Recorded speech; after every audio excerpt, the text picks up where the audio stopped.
I'm Sawyer, and you're listening to Our House A to Z.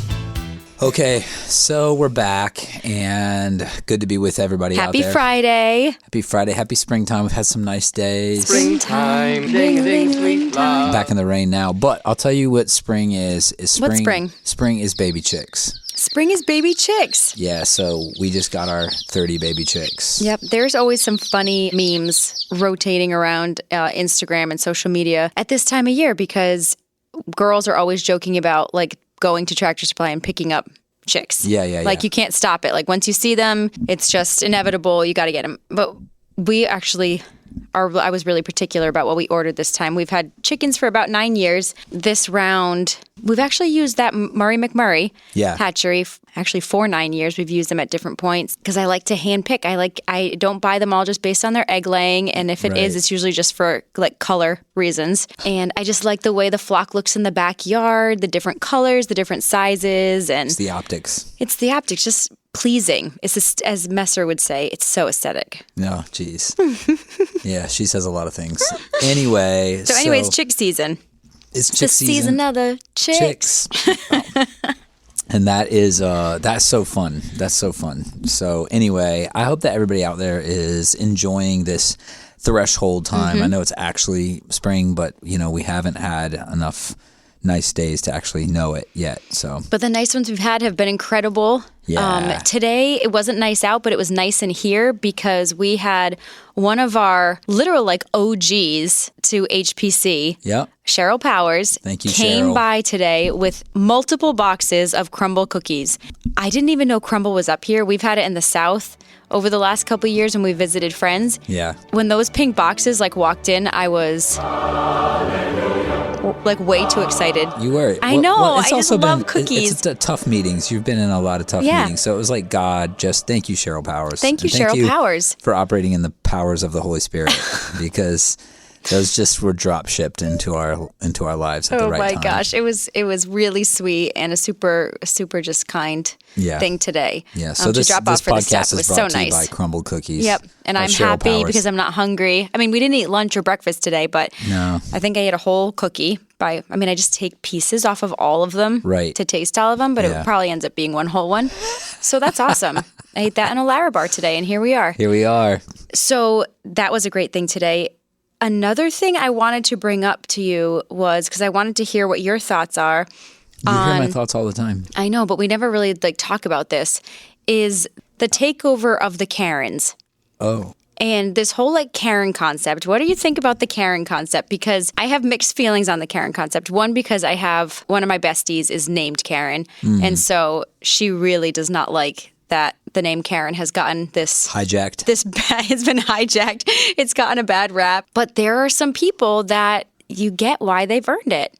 And why don't you, in your words, tell me what a Karen is? Oh, I think Karen is someone who thinks all the matters of justice lie within her authority. Okay.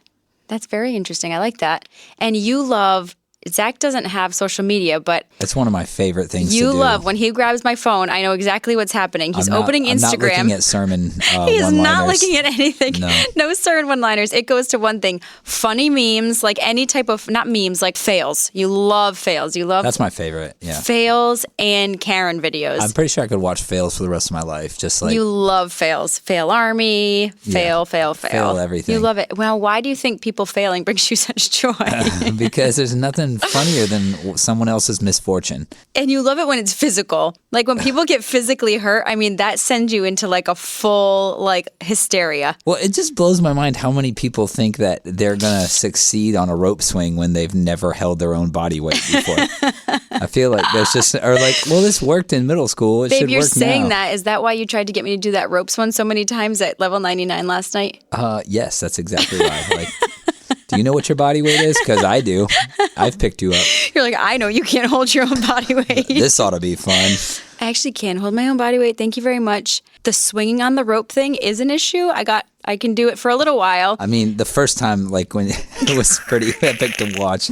I wish I had a camera in there.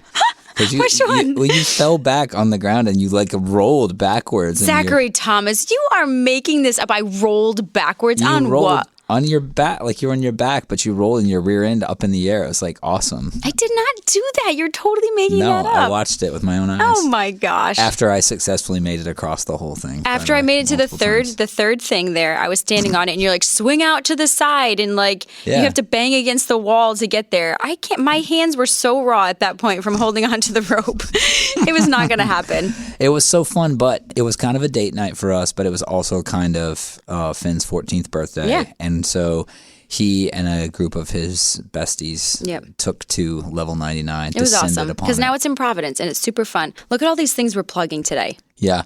I want to plug one more thing. Wait, I didn't get to finish the Karen conversation. Oh, yeah. So what's your definition of Karen? So that is definitely my definition of Karen. I think it's awesome. I think your definition was great. And it's funny. No matter how you cut it, you watch them and you're like, these people just need to like focus on themselves. They need to like stop. Like just stop being worried about everybody else doing the right thing and doing the wrong thing. Here's my struggle with it. Okay. With the like mocking of the Karen. Because as much as like as an adult, I want to be like, get a grip and like worry about yourself. I'm concerned with what it's breeding, like authority wise, from kids to adults. Because there's a lot of, and this first like one thing we saw recently was like some sort of like YouTube stream of like Karens. And know how in all like the gaming videos now they do this like you can see the person in the corner and they're kind of like talking about what's going on in the scene. Yeah. And it was like one of those and it was a kid kind of like laughing at all these Karens. And it's funny. Like no matter how you cut it, it's funny. Yeah. The problem is what I'm seeing come out of it is now kids, youth, anytime they think somebody's coming against them or like trying to say like you shouldn't do something or like, hey, let's not do that, it is straight like, well, you're a Karen. That person's a Karen, and it's more of like a mockery, like you don't tell us like what to do, like who the heck are you? And you can see that because in these Karen videos, it's like these youth rip their phones out, like whip them out and just start recording the person who's like sometimes completely out of control and like a psychopath. And you're like, yeah, I get why you want to video that. I mean, it's out of control. Just for like legality, you probably should for your safety videotape this. But then there are some where it's like they're being reprimanded and they just like take their phones out and are like mocking the person reprimanding them. Yeah. That's going to be a problem for our youth, for sure. Well, it already is a problem, but it was happening before. I think it's just that that's the culture that we live in. Everybody has a phone, and everybody's phone has a video camera, and so that's just the world we live in. By the way, I just want to shout out to all the guys from my generation, and as a reminder, before you go crucifying anybody for what they've done with their phone, if I had had a phone, I'd be doing life in prison right now, like that. I'm not sure what that means. If I'd had a camera phone... What would you have done that would have brought you to life in prison? God knows. God only knows. I mean, all I can think is our boys, like I just am working now on all the grace required for what all these kids have done with cameras. Like, how do you expect? We've already proven like car rental companies won't rent cars unless you're 25. I know. You're not 21, let alone 18. I know. So why is that? Because scientifically, neurologically, the part of the brain that does sensible things is not developed until you're 25. Right. Now take a dozen years off of that development and put in the hand of that individual a phone that is connected to the internet, that's connected to the rest of the world. Oh, it's terrible. And has a camera on it. I mean, back then we were making jokes about things, and you do things in front of each other and you show parts of yourselves and you say things and you do like terrible, unforgivable things, but there's no record of it. Right. You know, there's no record. It's crazy. Nobody's like, hey, if you don't do this, this, and this, I'm going to send this out to the rest of the world. It's like, nope, that was not an option ever. I know. And now it's a guarantee.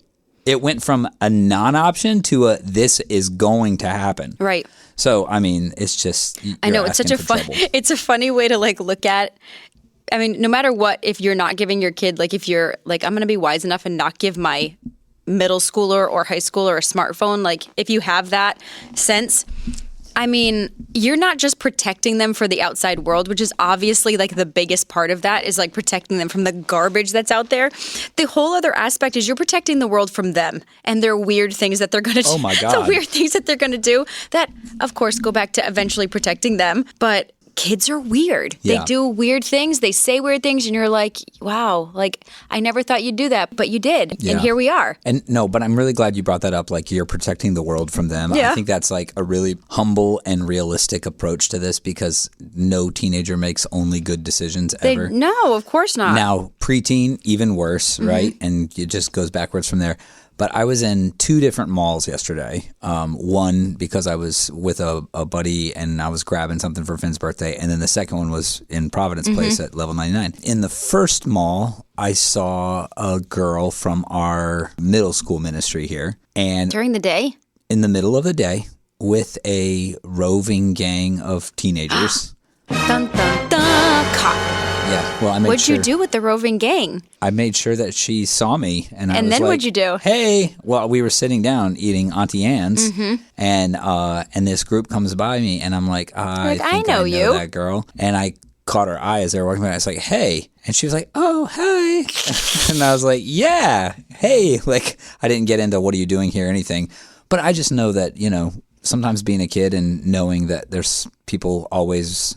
Because sometimes you're like, oh, I'm never going to get caught. I'm never going to get seen. I'm never going to get found out as I'm walking through this public place with countless people around. Anyway, I say that to say this.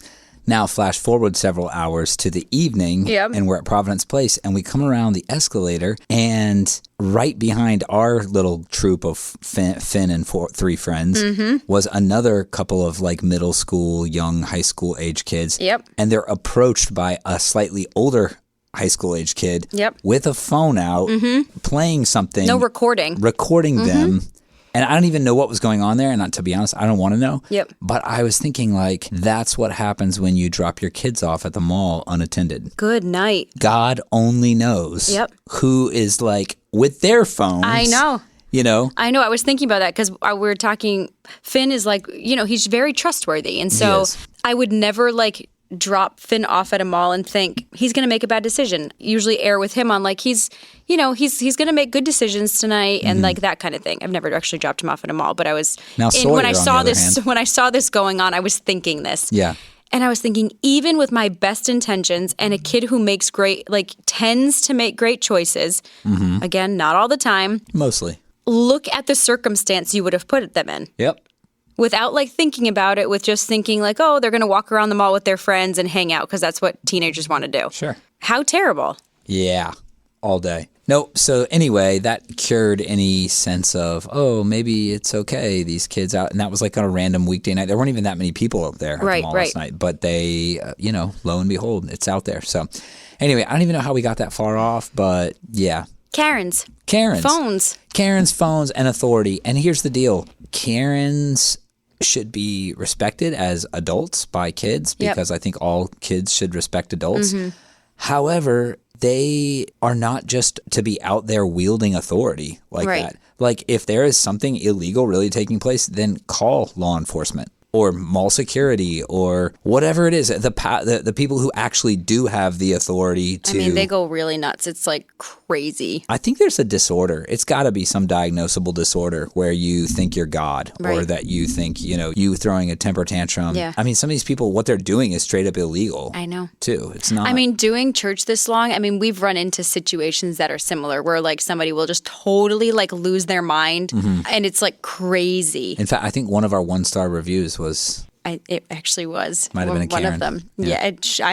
Wow. Now, what are we calling the male Karens? Kens. Oh, really? Kens. I don't know. Yeah. Poor Ken. He got thrown under the bus too. I got one of those in my inbox. I like that you say, not you answer them. I don't know why. No, I got a new one in my You got a inbox. new Yeah, one? I just saw it right before this podcast. Oh, nice. Yeah. Thanks, Ken. I'm really excited. Fodder. Fodder for the podcast. Fodder for the podcast. Guys, maybe if we started like printing these things out, like making them publishing people, like things that they said or write an email, maybe it'd stop doing it. I bet we get a lot less emails or maybe more. Who knows? Who knows? Who knows?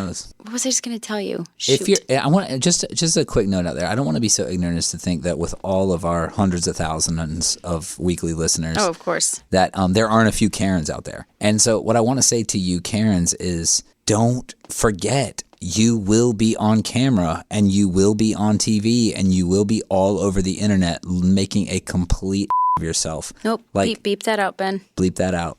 I'm like, I can't say it enough. Like, you're asking for it. Number one, you're not going to get the desired outcome that you want. That person, we are not in that world anymore where when you pitch a fit, you're going to get what you want. That's not how it works right now. Maybe we'll come back around to that, but I doubt it. If you pitch a different kind of fit, then yes, if you make yourself, and they do that. They make themselves victims, like, disingenuously. But anyway, at the end of the day, like, please, please, please, don't forget that you will be on somebody's phone and you will be blown up all over the world and people will be laughing at your behavior. You're saying that, but I feel like the majority of people who err on that side don't care. Maybe. I feel like they're very proud of the way that they behave. Maybe. Okay.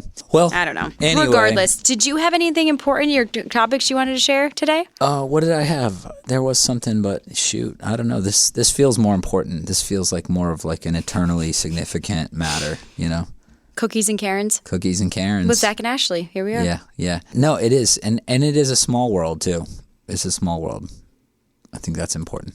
One thing I probably should do while I'm at it, and I've been prayerfully considering this conversation, is that I do, in fact, need to recant something I said on a podcast a few weeks ago. Oh. And okay. It's really hard for me to do, but I'm going to do it anyway. What is it? Out with it, babe. Out with it. I, in fact, am competitive. I think I tried to say I was not competitive. And in my head, there are really good reasons as to why I don't think I'm competitive. But I was approached by a lot of people who are really close to me, and they all said, actually, you are really competitive. And they gave me lots of really good examples of me being competitive. And they're right. I am competitive. I'm not going to say you're not competitive because I think you're competitive too. Okay. And it was also reaffirmed last night at Level 99. We're competitive people, babe. Both of us together. I thought we did great. We did. We did great. I mean, we were slaying those games. We were. And we were like really probably too mad if we didn't get as many stars as we wanted. We were like, we're doing it again. Get back in there. That's true. And I was like, I don't want to. That did happen. You did. And I said, I can't swing on ropes, please. Don't make me swing on ropes. And you're like, we're trying that again. You can do it. It was a lot. Raising the bar. What's the other thing I can't do at Level 99? Throw. Yep. I can't throw and I can't do ropes. I can hang and I can do bars and I can do monkey bars and all those things. Let me tell you what you can do at Level 99. It's the rope burn that you can look kills really me. good in workout pants. Because that really helped me achieve my goals for the night. So anyway, I appreciate that. I mean, it bothers me a little bit that you had to hear it from other people and not me. You couldn't receive it from me. I'm not gonna lie. Like, yours felt very accusatory. It was not accusatory. It felt accusatory. It wasn't even remote. But see, that'll be another podcast for another day. It was not accusatory. I love it. I like that you're competitive. You like it at Level 99 because I'm like, we're in it to win it. No, I like it in general. I just think it's great. You're not boring, you know? It's good. It gives me a tangible thing that I can be effective at and like talking to you about, like being like, babe, don't be so competitive. You know? Did you need something tangible to talk to me about? Are you looking for something? Corrective. Oh, wow. That's even better. So That's nice. I need to be the priest of my home. Thank you for letting me do that. Anyway, one last shout out before we go. I really want to honor the folks who really were concerned about the end of the world with the eclipse. Oh, I think that there was some real fear. There was some real concern that this was like a Y2K thing. Now, I heard that and I saw it on social media. I heard it actually from friends. I'm actually very confused as to why. Like, we've had lots of eclipse, solar eclipse, lunar eclipse. Like, nothing's ever happened. But this was, so where was that coming from? This was different. This was what I would call a total eclipse of the heart. I don't know, except that, it was crossing over. Anyway, I talked to one family who I love and are very special to my heart, and they loaded their family in a van and stayed the night halfway and drove to a small village in the region of New Hampshire because it was like one of the best places to see the full eclipse, and then got stuck in like 17 hours of traffic on the way back and had to sleep in the van in a gas station parking lot overnight. So big shout out to the Camaros because you guys really, you went the next level. Yeah. And I definitely get it for like photographers. Like, we knew like some photographers that went. So Dylan showed me a picture of it. They got some like incredible stuff. Dylan showed me a picture and I was like, dude, that is epic. Yeah, and it really honestly, like, it looked like the end of the world. You're like, oh, this is what Revelation looks like. I get it. But there's been multiple Solar eclipses. Multiple, like, yes, for like thousands of years. And I'm saying in a lifetime. In a lifetime. I'm saying this isn't the majority. I mean, I guess it could have been his first. No, it wasn't. So that's the only reason I thought it was funny that people were all talking about it being like really significant end of the world. I'm sure I missed something. I'm sure there's something that somebody read in Old Testament manuscripts where there was something about the sun, and that was going to be the Hebrew calendar. Oh, of course it does. Of course it does. Oh my God. The year of the open door. The year of the eclipse. No, so I do think it's interesting, and I thought it was really cool. But here's what I think. I think that God has prepared it in the hearts of man to like have a heightened sensitivity to the end. And so I think people see these eclipse type things, and they're looking for anything. Don't you feel like people have always had a heightened sense for the end of the world? You always have people with that heightened sense that like this is the end of the world. Nope. Zach, they have people for are oblivious. Centuries. They could care less. I don't know. Yeah, maybe. Anyway, we made it through another eclipse. That's really the point. And for the people who were stuck in bumper to bumper traffic for like 5, 6, 7, 12 hours, I'm just wondering how many people like have eyesight damage now. It's a good story. Well, none of them. No? Because as long as they wear their glasses. Well, because it was presented like this. It was presented that if you look up at all during any 72-hour window surrounding the eclipse. 72-hour window? Like before and after? I'm making an exaggerated point, babe. Okay. Sorry. Yeah, I should have started I missed that. I was like, wow, I didn't hear this. It was presented that if you even looked up, even if it was in the dead of night around the eclipse, you would spontaneously combust. Basically. Like explode. Maybe that's what people were worried about then. People were concerned, and it reminds me to not believe anything the media says. Right. So. Well, I love this. This is like one of my favorite things because... It was a marketing pitch, so you would buy those 3D glasses. Literally. I mean, think about like how, I err on the skeptical side. I bet the majority of people don't even know what those glasses were made of, where they're from, or who approved them. There's nothing on them that says these are approved by NASA, optometrists. Like, I mean, nothing. You're just like, let's grab these off of Amazon or wherever else, Oriental Trading, and be like, this is going to protect our eyes. Strap this to your face and then look up at the sun and hope you don't spontaneously combust. I mean, it's really funny to think about. And we're like, nope, this is the safe way. See, I love that you're thinking that way. I think that's hilarious, and it's true. And I hope everybody out there is wondering those things. Because we did the same thing. I mean, my 9-year-old put a pear in my hand and said, "You're like, yes, I will." Okay, why not? Shoot, let's try it. Now there was one eclipse when I was a kid, and I remember somebody in our class's dad was a welder, and he brought one of those welding masks. Yeah, and so all the kids could look up through a welding mask. That makes a lot of sense. That makes sense. Because they're looking at like destructive levels of light. Do you feel like the cardboard glasses that you wore on Monday felt similar to the welding masks that you wore as a child? I would say no, they did not. But they got the trick done, and I can still see you now. Do you think a welder would feel safe welding with those cardboard glasses on? I'm going to say you're the one who is just complaining about your eyesight and thinking you need to get your eyes checked like today. I do. I need to go because I'm at that age. Could it be from the eclipse? No, it started around my birthday. What about from past eclipses? Actually, like lunar eclipses? Yes, all of them. It could be. Or Anything's the eclipse possible. of the heart. Anything's possible. A total eclipse of the heart. Well, what I didn't know is that when you get old and your eyes get old, apparently a symptom of old eyes is that you see little black things floating sometimes. Now, I've had that since I was a kid, so I'm not sure. But I did start panicking when it happened to me at 39 years of age. And squiggly line. Oh, squiggly line in my eye fluid. Yes, and they move. I see you there, lurking on the periphery of my vision. Yeah, they like slide across your eyes. But when I try to look at you, you scurry away. But does it happen to you all the time now? Are you shy, squiggly line? Not all the time, intermittently. Intermittently. Like if you're looking out at like a solid, like blue sky. Exactly. Yeah. Oh, squiggly line. You are forgiven. That's so weird. And it's now not it's weird. happening to me. It's actually very normal. It's actually everybody in the world has that. And I don't think everybody in the world has it, Zach. I just started getting that. Babe, it's left over from when you were formed in the womb. No, that's not true. It's a sign of old eyes. No, that's 100% true. And they've been there all along. What everybody knows that. That's like common That it's knowledge. left over from the womb? It's part of what your eye being formed. That squiggly stuff was something that surrounded the eye while it was being So formed. how did mine just come now? I don't know, gravity. It's just now it made its way all the way Your down. logic is flawed. We're going to have to ask an optometrist. That's not the only thing An that's flawed. optometrist or an ophthalmologist? Next week on Our House A to Z, we're going to have Dr. Lee in here from the optometry place in Seekonk. It's knee. Nee? Yes. Oh, gee. I get those Asian names Your eye wrong doctor every is time. definitely Dr. Nee.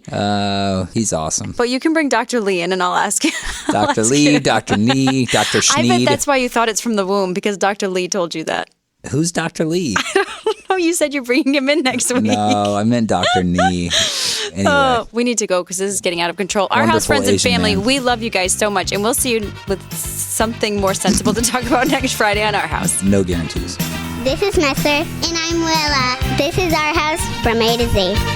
Thanks for coming over. Am I in danger? It's a rite of passage.